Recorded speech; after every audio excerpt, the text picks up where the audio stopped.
Why not? The CD in there? Yeah. Not the battery.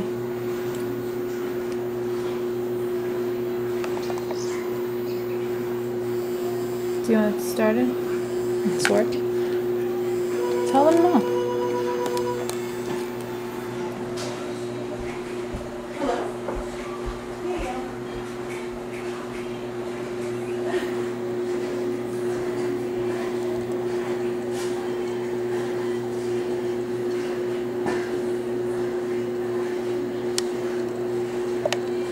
The control centers and... Go. Hello. Today we're going to talk to you about sleep. I know usually most of us don't get enough, which is usually we're supposed to be getting about 8.2 hours for every 24 hours, and I empathize greatly. But today we're going to talk about the different realms of sleep and the control centers and signs of excessive sleepiness. So first we're going to talk about what is excessive sleepiness and what is consciousness. Consciousness is when you're awake and you're constantly alert of what's going on around you. Excessive sleepiness is usually what you see in our classmates. So they're moody, they have impaired memory, which we all know from our dosage exam, they couldn't remember a thing, and impaired planning skills. So for the most part, when you have intrusive sleepiness, you're nodding your head. So Dr. Pazal has made many examples through us in class when you see some of our classmates nodding off in the middle of physiology.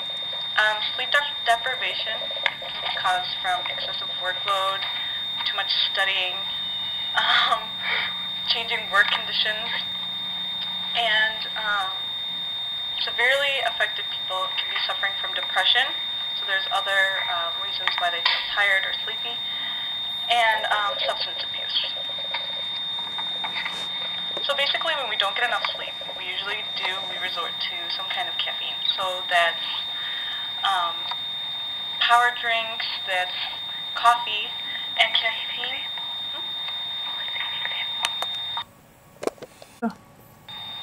So going back to what we said earlier, caffeine or resorting to something that makes you feel awake because of lack of sleepiness is found in a lot of our classmates. So right now we're going to try to interview a few and see if they're a little hopped up on something. What's up, Timmy? How you feeling today? I'm good. I'm good. Great. Yeah, Great. what did you get last night? 7. 2 hours, maybe? What is wrong with you? Why are you I'm so cheap? just really amped up. Did you have some coffee? 7, maybe? 7? That's enough caffeine to last you for the rest of the week. Oh yeah, I know. I need it. I'm so tired. I know you can't stay awake. I know it's really hard. So what about you? How much sleep did you get last night? I had about 2 hours. About 2 hours. That's it? That's all you got last night? Yes. What were you doing? I was reading. I was studying most of the time physiology. Did you have one of your infamous monster drinks again? Oh yeah, they call it Joe. Yeah. Yeah, Joe. I always see you with one of those. Oh, okay. Oh yeah, Joe. Yeah, I always drink it. They're real cheap. I drink some market, other cats that keep me up. You know what I'm saying? So obviously, we're always on something here to keep us awake.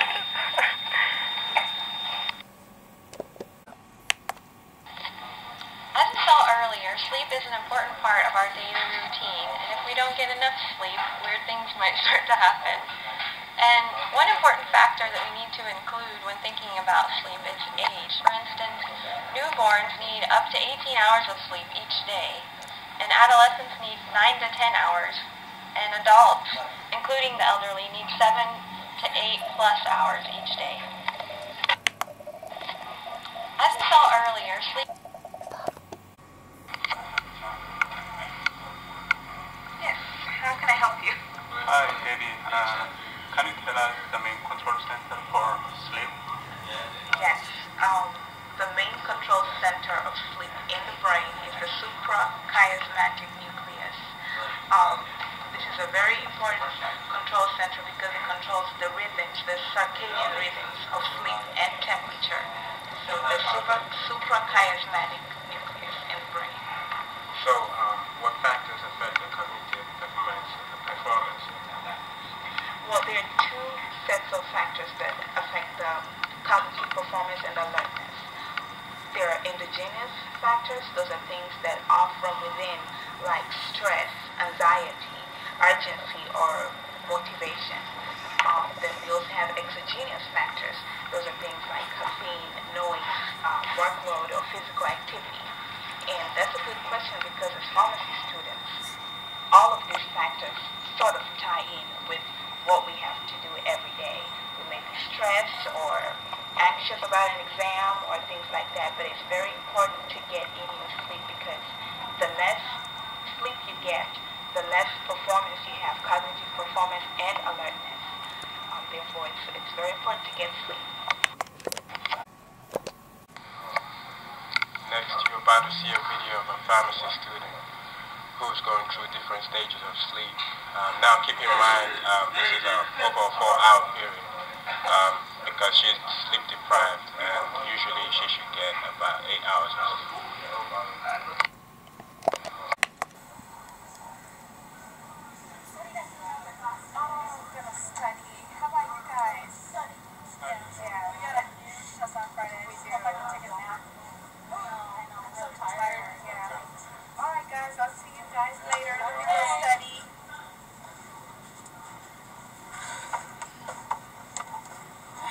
Physiology.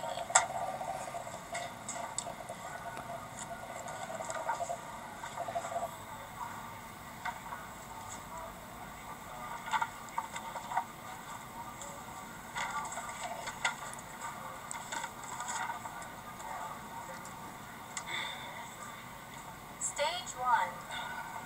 She will now experience a light sleep and be hazily aroused by moderate stimuli, or even by neck muscle jerks triggered by muscle stretch receptors as her head nods.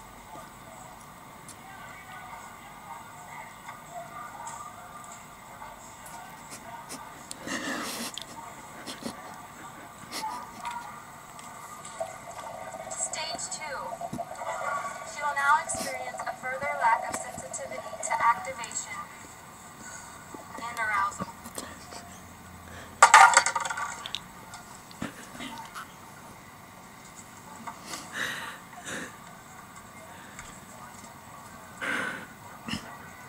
Stage 3.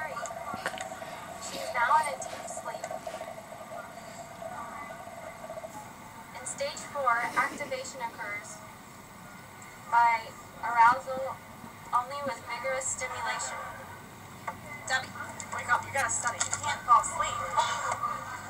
We got a huge test. What are you doing?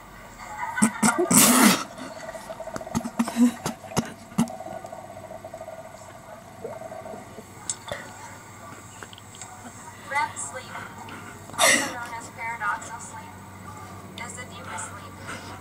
She is now very relaxed.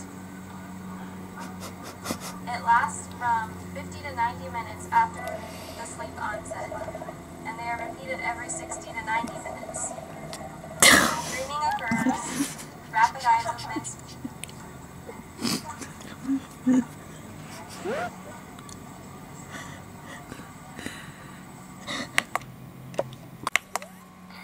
Now, to wrap this up for everyone, sleep is obviously important for our cognition and well-being.